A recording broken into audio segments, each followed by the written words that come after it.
हरे कृष्ण दोस्तों, आपका दोस्त दीपेंद्र देरावानी शेयरिंग सेशन के 94वें सेशन में आपका स्वागत करता है।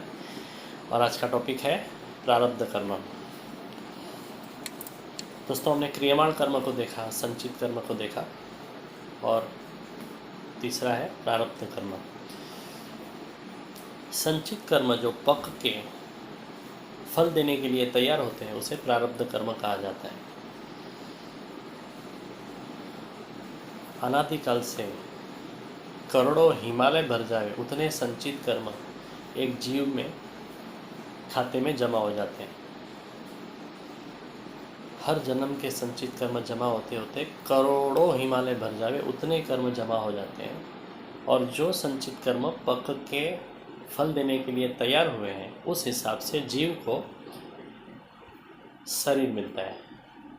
और जब तक वो शरीर यात्रा में उस सभी प्रारब्ध कर्मों को भुगतता नहीं है तब तक उसका छुटकारा होता नहीं है।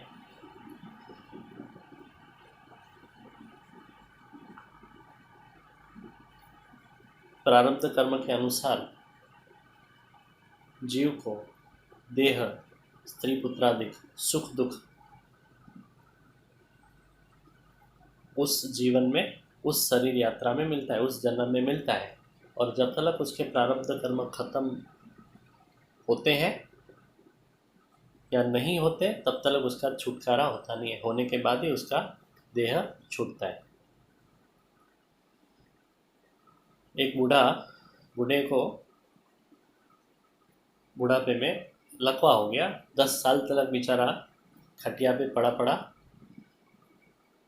पूरा परेशान हो जाता है और भगवान को आजीजी करता है, रिक्वेस्ट करता है कि भगवान अभी उठा ले, अभी मुझे छुटकारा दे दे। मगर जब तक अपने प्रारब्ध कर्म भुगतने बाकी है तब तक छुटकारा नहीं होता है।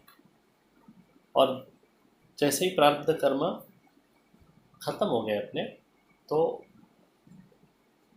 लड़का अपने को पानी पिलाता है ना, वो भी पानी मुंह में नहीं जाता है, नाक से निकल जाता है। एक सांस भी ज़्यादा नहीं मिलती, तुरंत अपना देह छूट जाता है, खत्म हो जाता है। और फिर वापस वो देह, वो जीव नया शरीर प्राप्त करता है अपने प्रारब्ध कर्म के अनुसार। और वापस उसके प्रारब्ध कर्म के अनुसार उसको जीवन मिलता है, उसको पत्नी मिलती है, पुत्र मिलते हैं, माँ बाप मिलते हैं, पूरा सुख दुख मिलता है, पूरा वातावरण उसी हिसाब से प्रारब्ध कर्मों को भुगतने के अनुसार उसको पूरा वातावरण मिलता है। और वापस वो प्रारब्ध कर्मों को उस जन्म में भी भुगतता है और उसके बाद ही उसका छुटकारा होता है। तो जीवन मरण के इस चक्कर में वो भटकते रहता है।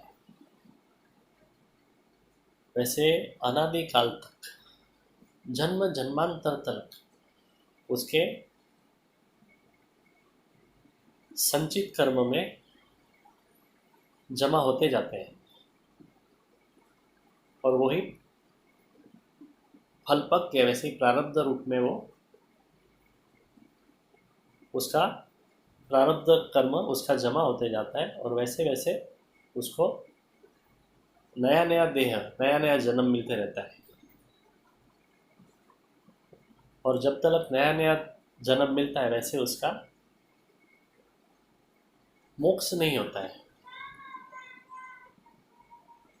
और इसलिए शंकराचार्य लिखते हैं कि पुनरपि जननम पुनरपि मरणम पुनरपि जननी जठरम शयनम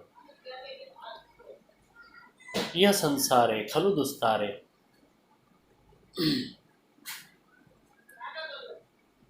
यह संसारे खलु दुस्तारे।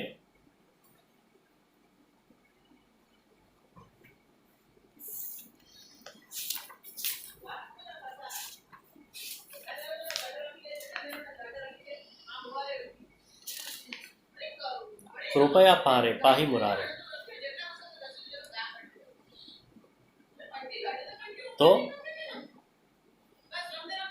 अनेक योनियों में जीव भटकते रहता है और संचित कर्म जमा करते रहता है। और वही संचित कर्म पकते ही वो प्रारब्ध कर्म के अनुसार उसको सामने आते रहता है और जीव को कभी मोक्ष देने को मोक्ष नहीं पा सकता है। तो इसके लिए संसार सागर को बड़ा दुस्तर गिना जाता है। तो बस दोस्तों, आज इतना ही।